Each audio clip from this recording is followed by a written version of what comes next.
नमस्कार दोस्तों, target with agree अड्डा यूट्यूब चैनल पर आप सभी का हार्दिक स्वागत है, अभिनंदन है। दोस्तों, इससे पहले हम शब्द विचार एक नया टॉपिक शुरू किया था। उससे पहले हम संधि वर्ण विचार काफ़ी वीडियो डाल रखे हैं। जो भी विद्यार्थी नए हैं तो पीछे के वीडियो को देखें और चैनल को सब्सक्राइब करें। तो दोस्तों, इससे पहले वीडियो में हमने शब्द की परिभाषा, शब्दों के प्रकार का वर्गीकरण पढ़ा था। तो आज हम पहला जो वर्गीकरण किया था, उत्पत्ति या स्रोत के आधार पर हम उस बिंदु पे चर्चा करेंगे। उत्पत्ति या स्रोत के आधार पर शब्द कितने होते हैं, उनकी परिभाषा और उनके पहचानने के नियमों की हम चर्चा करेंगे। तो आइए, आज का जो हमारा बिंदु होगा वो होगा शब्द विचार, और शब्द विचार में उत्पत्ति या स्रोत के आधार पर। टॉपिक का नाम है शब्द विचार। शब्द विचार की हमारी दूसरी कक्षा होगी, जिसे हम पार्ट 2 में डिवाइड कर रहे हैं। तो दोस्तों, बात करें इसी टॉपिक में, जो आज का पहला बिंदु होगा वो बिंदु है उत्पत्ति या स्रोत के आधार पर। उत्पत्ति या स्रोत के आधार पर, उत्पत्ति या स्रोत के आधार पर शब्दों का वर्गीकरण, या उत्पत्ति या स्रोत के आधार पर शब्द। दोस्तों, हम बात करें उत्पत्ति या स्रोत की।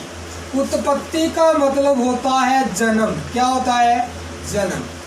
स्रोत यानी कोई भी हम बोले माध्यम, यानी कि कोई भी शब्द है उसका जन्म कहाँ से हुआ, उसका माध्यम किसे मानेंगे।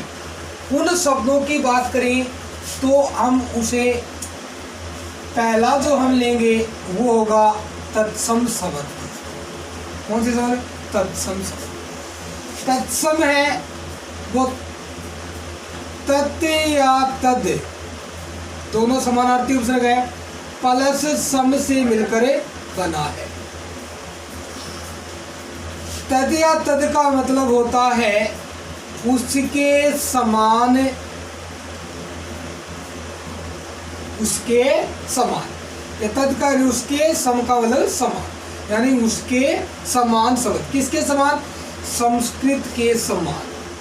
संस्कृत के समान शब्दों को हिंदी में तत्सम संज्ञा दी गई है। संज्ञा दी गई है। बात हमारी ये है कि संस्कृत के समान शब्दों को हिंदी में तत्सम संज्ञा दी है। हम परिभाषा में कहते हैं कि तत्सम की परिभाषा हम लिखेंगे कुछ इस प्रकार से कि संस्कृत भाषा के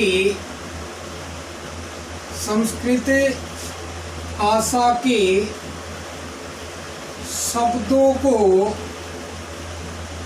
हिंदी भाषा में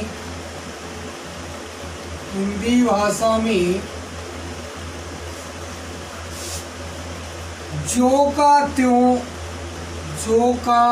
त्यों लिखा जाता है, या लिखे जाते हैं, या प्रयोग किए जाते हैं, या प्रयोग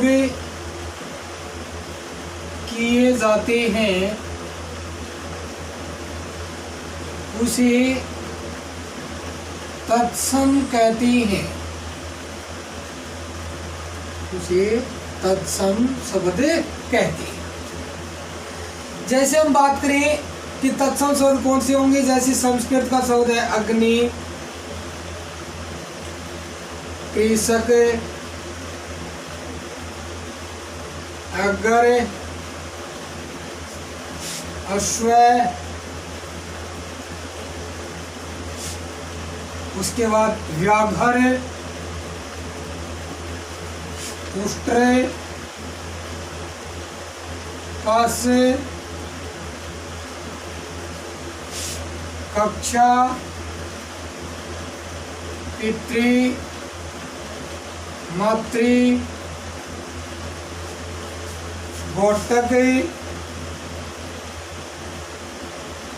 जो शब्द मैंने काम में लिए जैसे काष्ठ,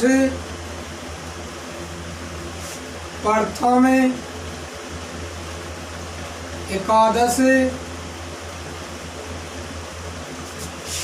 तृतीय, जो भी संस्कृत के अंक जैसे लिखे जाते हैं, ये जो शब्द होंगे इन शब्दों को हिंदी भाषा में तत्सम नाम दिया जाता है। अगर हम बात करें इनके पहचान की कि तत्सम शब्दों की पहचान हमें कैसे करना है, तो हम उस बिंदु पे बात करेंगे। तो अगला जो हमारा टॉपिक हम रख रहे हैं तो वो है कि तत्सम शब्दों की पहचान के नियम। तत्सम शब्दों की पहचान के नियम। तो टॉपिक क्या होगा? तत्सम शब्दों की पहचान के नियम। बात करें तत्सम शब्दों की पहचान के नियम की, तो पहला जो हमारा नियम होगा कि कैसे हमें पता करना है कि ये शब्द तत्सम है। तो दोस्तों बात करें संयुक्त अक्षरों या संयुक्त वर्ण का या संयुक्त वर्णों का प्रयोग लगभग तत्सम शब्दों में होता है। पहला जो हमारा बिंदु है पहचान का, कहता है संयुक्त अक्षरों या संयुक्त वर्णों से निर्मित कोई भी शब्द होगा। जैसे मैं बात करूं अश्व, जैसे मैंने बात कही रक्त, मैंने बात करी कक्षा, मैंने बात की ज्ञान, मैंने बात करी सत्र। अब देखो अश्व में संयुक्त वर्ण है, रक्त संयुक्त वर्ण है, कक्षा क प्लस से बना, जय प्लस ये से बना, ये से बना, तय प्लस र से बना। तो ये ऐसे शब्द होंगे तो वो किस में आएंगे? तत्सम शब्दों में आएंगे। यानी हम कह सकते हैं कि अक्ष, त्रय, ज्ञ, से निर्मित शब्द हमेशा तत्सम होता है। किसी भी शब्द की निर्माण प्रक्रिया में अक्ष का, त्रय का, ज्ञ का, श्रेय का प्रयोग किया गया है तो वो 100% तत्सम शब्द होगा। ये बात आपको ध्यान में रखनी है। दूसरे पहचान के नियम की मैं बात करता हूँ आपके साथ है। दूसरा जो पहचान बिंदु होगा वो होगा कि री स्वर का प्रयोग, री स्वर का प्रयोग लगभग तत्सम शब्दों में होता है। तत्सम शब्दों में होता है। री स्वर से बना शब्द कोई भी होगा। ऋषि, ऋण जैसे शब्द आते हैं, ऋषि, ऋण जो शब्द होंगे, ऋग्वेद जैसे हम लिखते हैं, जैसे शब्द होंगे, ये सभी किस में आएंगे? तत्सम शब्दों में आएंगे। तो पहचान के हमने दो बिंदु किए, संयुक्त वर्णों के प्रयोग से निर्मित शब्द और री स्वर से निर्मित शब्द। हम तीसरे जो पहचान का बिंदु लेंगे वो लेंगे यदि किसी शब्द में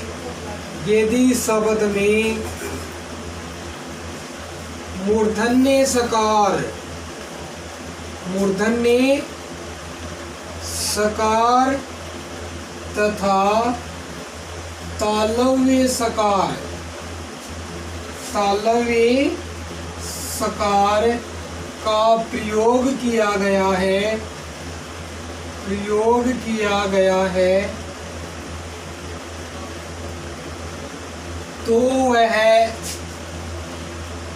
वह लगभग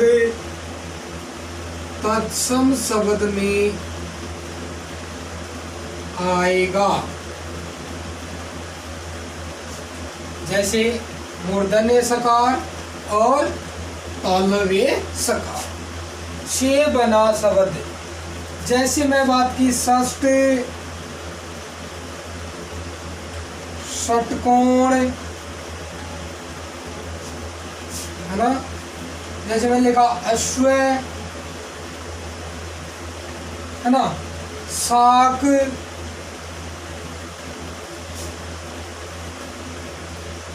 षाड, ऐसे जो शब्द होंगे। तो ये शब्द किस में आएंगे? ये शब्द आएंगे हमेशा किसमें? तत्सम शब्द। दोस्तों इस से का, इस दोनों से का तद्भव रूप दंत्य से बनता है। कौन सा से बनता है? दंत्य से। शब्द आता है कृषक, क्या होता है? कृषक। और क्या बनता है? किसान। क्या बनता है? किसान। इस से का रूप क्या बन गया? तो ऐसा होगा। आगे हम बात करेंगे अगले नियम पे। अगला जो हमारा नियम होगा उसकी मैं आपसे बात करूंगा। नियम नंबर 4। नियम नंबर 4 नंबर जो नियम होगा, अनुस्वार, अनुस्वार युक्त शब्द, अनुस्वार युक्त शब्द तत्सम शब्दों में आता है। एक बात याद रखना कि अनुस्वार का तद्भव रूप चंद्र बिंदु होता है। चंद्र बिंदु होता है।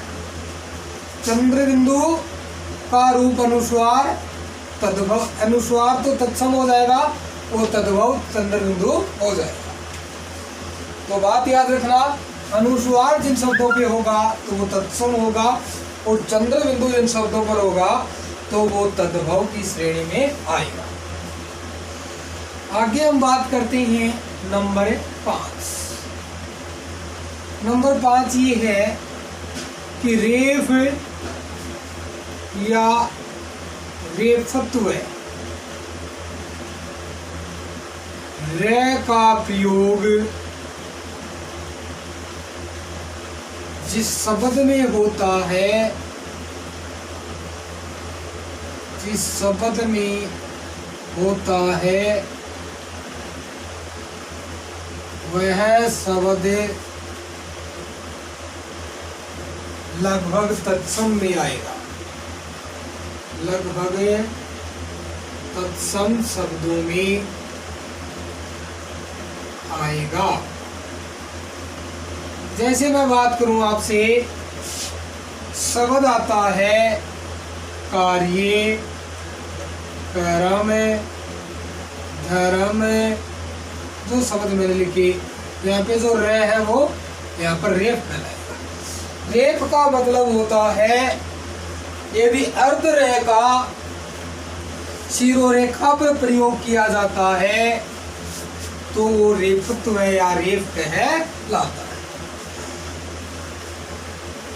ये हमने इस पहचान के जो नियम पढ़े हैं। आगे हम बात करेंगे तद्भव शब्दों की। तद्भव शब्द क्या होते हैं? पहला हमने पढ़ा तत्सम, तत्सम पढ़ा है। अब हम नंबर 2 बात करेंगे तद्भव शब्द की। तद्भव का संधि होता है तत्व प्लस भाव और इसमें संधि होती है व्यंजन। तय प्रथम वर्ण के बाद में वह चौथा वर्ण है और चौथा के यानी किसके कार्य किसमें बदलेगा, तीसरे में बदलेगा।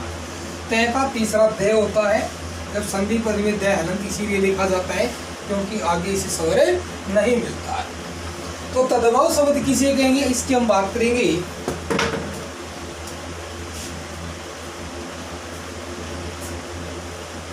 कि संस्कृत के शब्दों का, संस्कृत के शब्दों का परिवर्तित रूप या परिवर्तित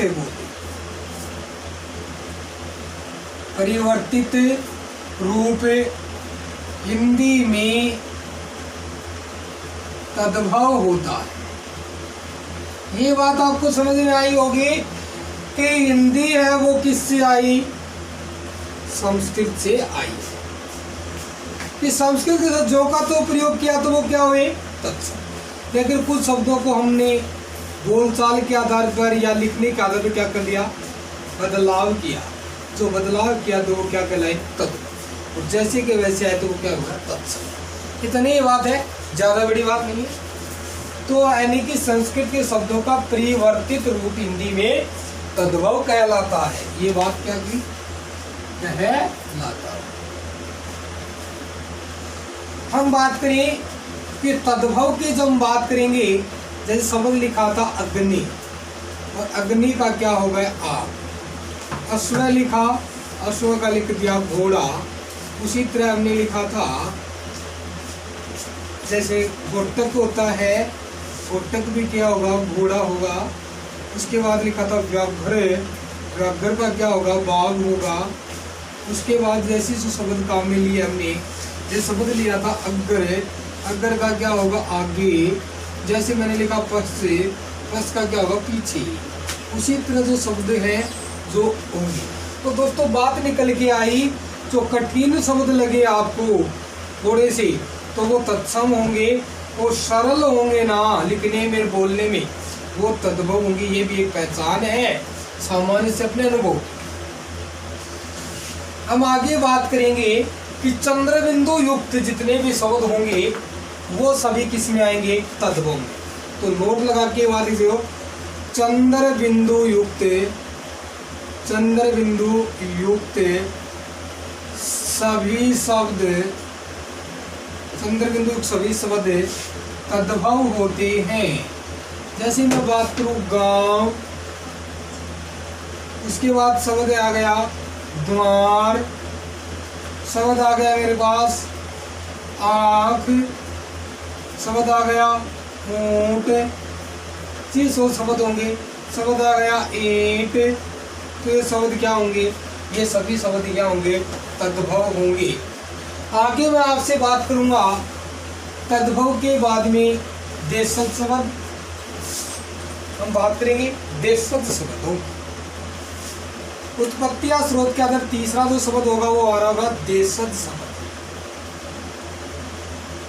देशज का मतलब होता है देश प्लस जय, अर्थात देश में जन्म लेने वाले।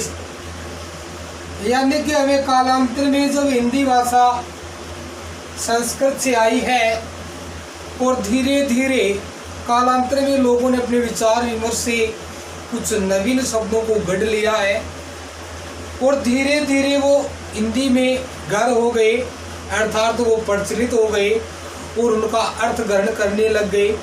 तो वो शब्द क्या कहने में लगे, देशज शब्द कहने लाने लग गए। तो परिभाषा हम पढ़ सकते हैं, ये जन्म लेने वाला, ये तो कहे जन्म लेने वाले, देश में जन्म लेने वाले। अब हम बात करें परिभाषा की तो लिखेंगे ऐसे शब्द जिनकी उत्पत्ति या स्रोत का कोई निश्चित माध्यम नहीं होता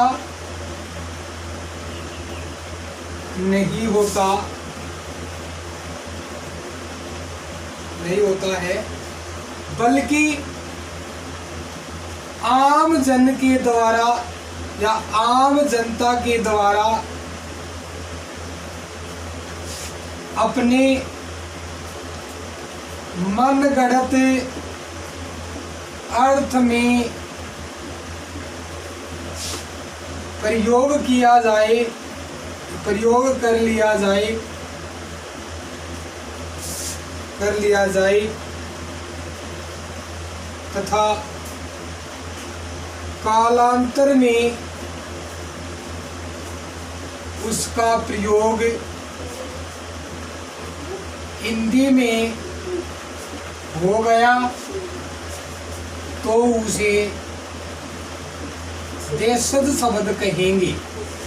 यानी कि ऐसे शब्द जिनकी उत्पत्ति या स्रोत का कोई निश्चित माध्यम नहीं होता है, बल्कि आम जनता अपने मनगढ़ंत अर्थ में प्रयोग करती है, लेकिन कालांतर में उनका क्या कर लिया, सही अर्थ में उनका क्या कर लिया, प्रयोग कर लिया गया, उन्हें हम देशज शब्द की श्रेणी में रखेंगे। तो देखते हैं कौन कौन से जो शब्द होंगे। जैसे शब्द है मेरे पास, हम बात करेंगे उन शब्दों की। जैसे है शब्द आता है झंझट, चटाचट, शब्द आता है पेट, काफी बार पूछा जाता है। शब्द आता है झाड़ू, ये भी काफी बार पूछा जाता है, ये भी आता है। उसके बाद शब्द आता है थप्पड़, शब्द आता है उसके बाद ताला। शब्द और बात करें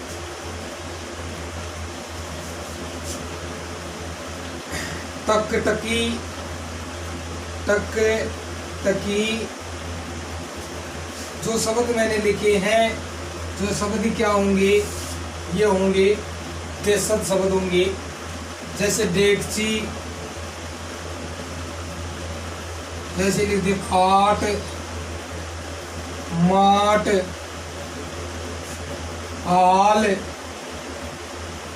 ना, खाल। तो शब्द होंगे हमने काम में लिए, तो वो क्या कहलाएंगे, देशज शब्द कहलाएंगे। आगे हम चर्चा करते हैं विदेशी शब्दों। ये क्या होते हैं, इनकी हम चर्चा करेंगे। नंबर 4, कौन से शब्द, विदेशी शब्द। विदेशी का मतलब है अन्य देश के शब्द, अन्य देश की भाषा के शब्द। दोस्तों बात करें, आपको पता है कि हमारे देश के प्राचीन इतिहास की जब हम बात करें तो काफ़ी समय पहले या कालांतर में अनेक विदेशी आक्रांताओं की शक्तियों ने भारत पर आक्रमण या किसी धर्म के उद्देश्य से या किसी आर्थिक उद्देश्य से या राजनीतिक उद्देश्य से किया है। तो उसी उद्देश्य के कारण हमारे देश में अन्य देश की भाषाओं के शब्द सम्मिलित हो गए। धीरे धीरे धीरे हम लोगों ने उन लोगों के शब्दों का प्रयोग किया और हमने अपने विचार भी उसी भाषा में या शब्दों से किए, तो वो हिंदी में क्या हो गए, प्रचलित हो गए, या उनका भी एक गूढ़ अर्थ हो गया। उसे हम विदेशी की श्रेणी में रखते हैं। तो हम परिभाषा कुछ इस प्रकार से दे सकते हैं कि हिंदी भाषा में प्रचलित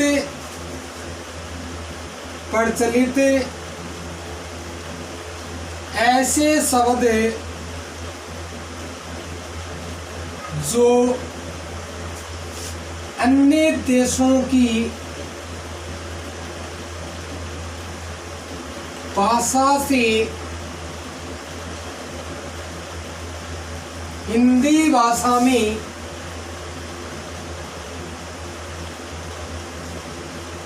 सामाजिक,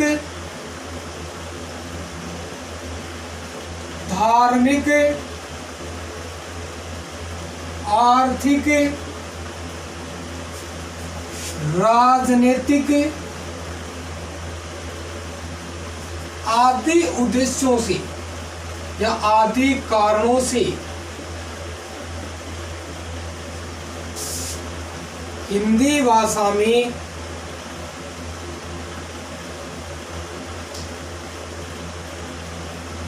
हिंदी भाषा में शामिल हो गए, उन्हें हिंदी में विदेशी शब्दों की संज्ञा दी गई है। बात की हिंदी में प्रचलित ऐसे शब्द जो अन्य देश की भाषा से हिंदी भाषा में सामाजिक, धार्मिक, आर्थिक, राजनीतिक आदि कारणों से शामिल हो गए, तो उसे हम विदेशी शब्दों की श्रेणी में रखते हैं। मान लीजिए किसी अन्य देश का प्रधानमंत्री, राष्ट्रपति या हमारे देश से यात्रा पे आते हैं, तो पीछे जो अमेरिका के राष्ट्रपति डोनाल्ड ट्रंप आए थे, तो क्या उन्होंने भी जिन शब्दों का प्रयोग किया होगा, देखने वाले दर्शकों ने उनके शब्दों को सुना होगा। कुछ ऐसे शब्द उसके जो अमेरिका के क्षेत्र से हैं उनका सुना और प्रयोग किया होगा, तो वो धीरे धीरे उसका अर्थ हम भी करने लग जाएंगे।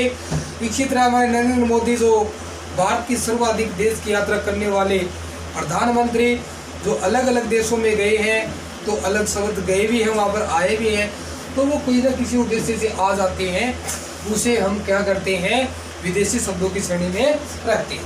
तो कल के वीडियो में हम पढ़ेंगे विदेशी शब्दों में नंबर 1 पढ़ेंगे अरबी भाषा के शब्द, फारसी भाषा के शब्द, पुर्तगाली भाषा के शब्द,